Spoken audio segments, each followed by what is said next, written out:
wabarakatuh. Bismillah, alhamdulillah, wa ashhadu an la ilaha illallah wahdahu la syarika lah, wa ashhadu anna sayyidana wa maulana Muhammadan abduhu wa rasuluh. Allahumma fasholli wa sallim wa barik ala sayyidina wa maulana wa habibina wa syafi'ina wa qurrati a'yunina wa maulana Muhammad wa ala alihi wa ashabihi wa ahli baitihi wa atba'ihi ajma'in. Amma ba'du. Para asatiz, para hujjaj, wabil khusus pengurus DKM Masjid Baitul Ma'mur, dan para jamaah sekalian yang selalu istiqomah, selalu menyempatkan diri dalam rangka thalabul ilmi faridatun ala kulli muslimin wa muslimatin, bahwa menuntut ilmu itu hukumnya wajib bagi setiap orang, baik itu laki-laki maupun perempuan, kecil, dewasa, tua. Selama kita belum pikun, selama kita belum meninggal dunia, maka kita diwajibkan oleh Allah untuk menuntut ilmu agama. Oleh karenanya, sebelum kita mulai, mari kita berdoa memohon kepada Allah melalui wasilah suratul Fatihah. Kita memohon kepada Allah supaya kita diberikan ilmu yang bermanfaat, bisa diberikan pemahaman yang benar, dan kemudian kita bisa mengamalkannya, karena yang paling penting itu diamalkan. Al-ilmu bila amalin kasyajari bila thimar. Jika kita punya ilmu tapi kita tidak mempergunakan ilmunya dengan baik, maka diibaratkan pohon yang tidak pernah berbuah. Ila hadratin Nabiyil Mustafa Rasulullah sallallahu alaihi wasallam wa ala alihi wa ashabihi wa azwajihi wa dhurriyyatihi wa ahli baitihi wa ila hadrati jami'i masyayikhina wa muallimina. نسألك البركة بسر الفاتحة. أعوذ بالله من الشيطان الرجيم. بسم الله الرحمن الرحيم. الحمد لله رب العالمين الرحمن الرحيم مالك يوم الدين. إياك نعبد وإياك نستعين. اهدنا الصراط المستقيم صراط الذين أنعمت عليهم غير المغضوب عليهم ولا الضالين.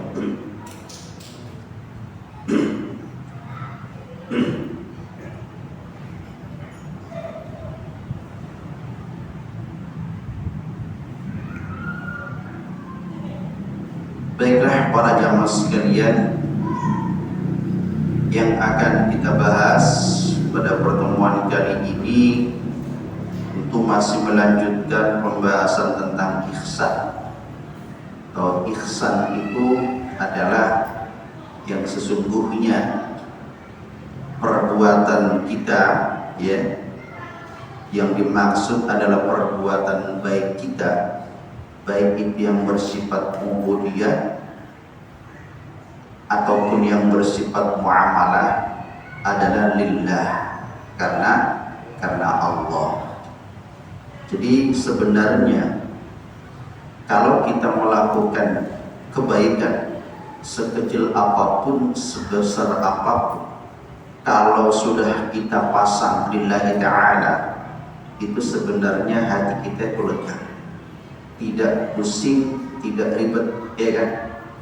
Yang ribet itu kalau niatnya salah, ya.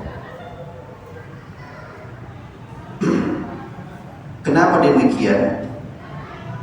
Ketika kita melakukan perbuatan baik, kemudian niatnya enggak ikhlas, tidak ikhlas karena Allah, maka akan muncul kekhawatiran. Itu sudah pasti. Khawatir, tidak disebut namanya khawatir. Uang yang kita sedekahkan disalahgunakan, khawatir ya.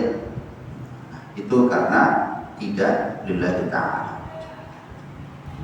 Kalau kita meyakini bahwa innallaha sami'un 'alim, sesungguhnya Allah zat yang maha sami'un, maha mendengar, alimun yang maha melihat, yang maha mengetahui.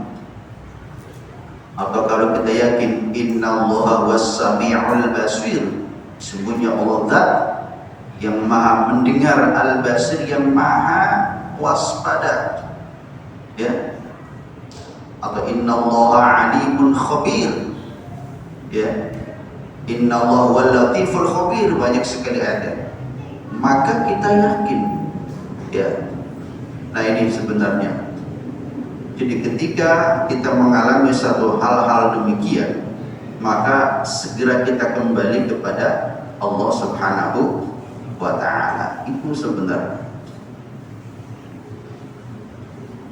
Maka di sini dikatakan, wa idza 'abada al-'abdu rabbahu ka'annahu yarahu lam yajid al-fi'lu illa Allah wahdah. Wa laysa lil-'abdi fi athar. Ketika seorang hamba menyembah Tuhannya, ya, beribadah, menyembah, ibadah itu sama. Ibadah dan menyembah sama. Kalau ibadah adalah bahasa Arab, kalau menyembah adalah bahasa kita. Ketika seorang manusia menyembah Tuhannya dan dia yakin ke'annahu yarahu, bahwa yang dia lakukan dilihat Allah, di sini katakan lam yajid al-fi'lu illa Allah, maka dia tidak akan menemukan satu pekerjaan kecuali illa lillah, karena Allah semata. Illa lillahi wahdahu. Maka walaysa li'abdi fi athar, maka bagi seorang manusia yang sudah dipasang niatnya lillah, maka tidak ada masalah, ya, la mas'alata la ba'sa. Nah ini yang disebut dengan ihsan. Jadi contohnya begini, kita dipuji tetap kita berbuat baik, enggak ada yang memuji kita tetap berbuat baik. Kita dicaci tetap berbuat baik, ya. Kita dicibir, dinyinyir tetap berbuat baik, tidak pernah surut. Nah itu contoh orang yang sudah di dalam hatinya segala apa yang dia kerjakan adalah lillahi wahda, ya, gitu. Kenapa? Karena semuanya Allah Zat yang maha mengetahui, baik dikala kita fisiri, dalam keadaan tersembunyi, sepi, wal alaniyah, atau dalam keadaan terlihat. Nah, kan? Oke. Nah itu. Jadi sebenarnya ini merupakan pondasi utama, merupakan dasar utama bagi kita dalam melakukan aktivitas apapun. Kalau seorang istri dia memasak, lilnya lillahi ta'ala. Kenapa? Kalau niatnya karena suami, Pak. Begitu suami nggak makan masakannya, dia kecewa, Pak. Karena suaminya telat pulang. Begitu suaminya nggak memuji masakannya, dia kecewa. Kenapa? Karena seorang istri membuatkan masakan, menyiapkan hidangan karena suami. Kecewa kan? Dibilang sama suaminya, kamu masak asin banget. Marah lagi, papa nggak menghargai. Kenapa? Karena sebenarnya yang harus diperbaiki adalah iya. Ketika kita melakukan perbuatan karena suami, ya berarti kita ria. Seorang itu ria, iya kan? Kenapa sih masih kehambaan? Seorang suami ketika bekerja karena istri mencari nafkah, berarti masih konsep kehambaan. Berarti kita masih memuji istri. Istri masih memuji suami. Maka belajar dari konsep ihsan yang bisa kita ambil adalah kita lillahi ta'ala saja. Karena kalau sudah karena Allah, pasti suami menerima, pasti suami ridho.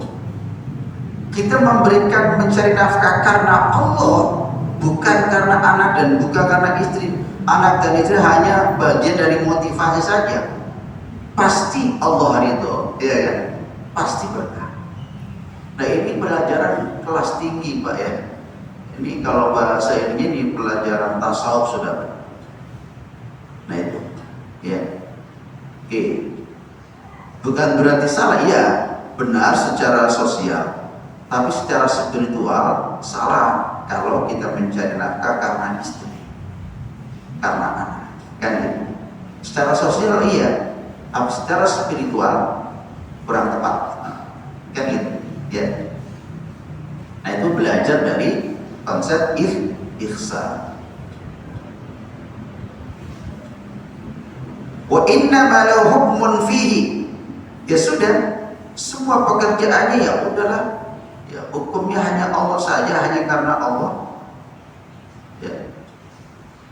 Likauni mahlan li buruzi minal jawarhi la ghairu, tidak ada yang lain.